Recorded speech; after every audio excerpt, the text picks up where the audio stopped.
उनको लगा कि मर चुके हैं, तो उनका एक जो पाकिस्तानी जो कमांडर था उसने अपने जवानों को आदेश दिया कि इनको रीचेक करो, इनमें से कोई जिंदा तो नहीं है। तो उनके पाकिस्तान के 2 सैनिक आए, आकर के हमारे जवानों के शरीर के अंदर गोलियां दागने लगे। तो मैं बेहोश था, लेकिन इतना बेहोश नहीं था कि उनको सुन ना सकूं या देख ना सकूं।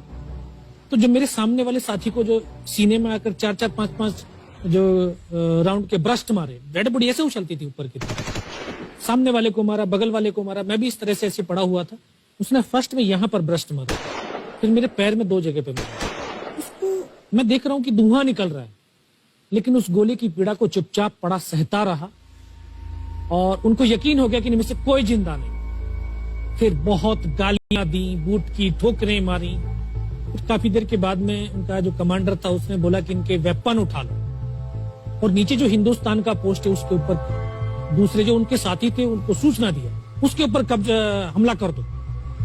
फिर ये आवाज भी सुनी तो मुझे लगा कि यार आज तो मेरी पूरी टीम खत्म हो जाएगी। दोबारा से उसके साथी आए, पाकिस्तान के सैनिक आए और हमारे जवानों के शरीर के अंदर गोलियां दागने लगे। उन्होंने फिर उसी रोटेशन से गोली मारी। पर जब 1 कदम आगे गया तो उसने राइफल मेरी सीने की तरफ तानी। तब मुझे लगा यार अब नहीं बचूंगा, लेकिन कहते हैं कि जाको राखे साइयां मार सके ना कोई। जब उसने गोली चलाई तो यहाँ पर पर्स में 5-5 रुपए के कुछ सिक्के भी थे। जब गोली जाकर के सिक्कों पे टकराई तो मुझे भी आभास हुआ कि तो मर गया हूं। पाकिस्तान का दूसरा सैनिक आया, उसने आकर के मेरा AK-47 उठाया और वापस मुड़ा तो उसका पैर मेरे पैर से टकराया हो। तब मुझे लगा कि यार मैं तो जिंदा हूं। तब मेरे पास एक हैंड ग्रेनेड था, मैंने उसको पिन निकाली और उसके ऊपर ऐसे फेंका तो कोट के अंदर हुड लगे हुए, हुड के अंदर वो गिरा जी। उसने तुरंत पीछे की तरफ मुड़ के देखा, पीछे तो कोई मूवमेंट था नहीं। तो जब तक वो ग्रेनेड को निकाल पाता ग्रेनेड फट गया, यहाँ से उसका पूरा सर उड़ा और वो हमारे ऊपर आकर के गिरा। जो पाकिस्तान के दूसरे सैनिक थे उनमें खलबली मची कि इनमें से कोई जिंदा है, कुछ बोले जिंदा नहीं, नीचे से रिइंफोर्समेंट आ गई। तो उनमें खलबली मची। मेरा पास वही एक मौका था, मैंने दोनों हाथों से उसकी राइफल को उठाने की कोशिश करी, ये हाथ हिला नहीं। एक हाथ से राइफल उठाई, वहां से ब्रस्ट फायरिंग किया, 4-5 पाकिस्तानी सैनिकों को मौत की नींद सुला दी। फिर बाएं हाथ से पलटा खाया, दूसरे पत्थर से 3-4 जगह से फायरिंग किया। तो जो उनका मोमेंटम था, जो हौसले थे, परस्त हो चुके थे, वो भाग खड़े। 2-3 मीटर गया, जाके देखता हूँ सामने उनके लंगर चल रहे, उनका लिविंग टेंट बना हुआ, उनके जो हैवी वेपन का डिप्लॉयमेंट था वो सब कुछ वहां पे लगा हुआ। उस समय जहन के अंदर एक ही पागलपन था, अपने साथियों को बचाना। फिर मैं वापस धीरे धीरे रेंगता हुआ अपने साथियों तक आया। फिर मुझे लगा कि इनमें से हो सकता है मेरी तरह कोई साथी होगा, जिंदा होगा। उनको देखा, किसी का सर फटा हुआ था, किसी के फेफड़े निकले हुए थे। बहुत देर बैठकर रोया भी, फिर अपने आप को संभाला। चारों तरफ बर्फ ही बर्फ, पहाड़ी पहाड़। यह भी पता नहीं कि हिंदुस्तान किधर है, पाकिस्तान किधर है।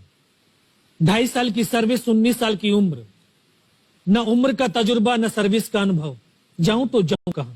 मैं बहुत 500 मीटर लगभग नीचे रोल करता हुआ आया और अपने साथियों जो नहीं चढ़ पा रहे थे दुश्मन की भारी फायरिंग की वजह से, वहां तक पहुंचा। फिर उनको उन्होंने मुझे पकड़ा, वो फर्स्ट एड दिया।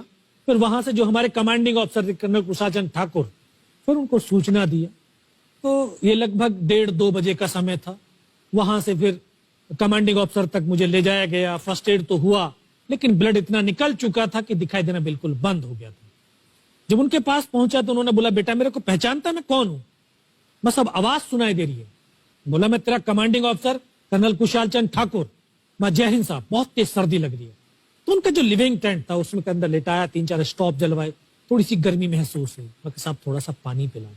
बोला, ठीक है पानी पिलाते हैं। तभी डॉक्टर साहब आ गए, उन्होंने ग्लूकोज की बोतल पिलाई, थोड़ी सी एनर्जी महसूस हुई। उन्होंने बोला, बेटा कुछ बता सकता हूं? मैं, कहा सब बता सकता हूं।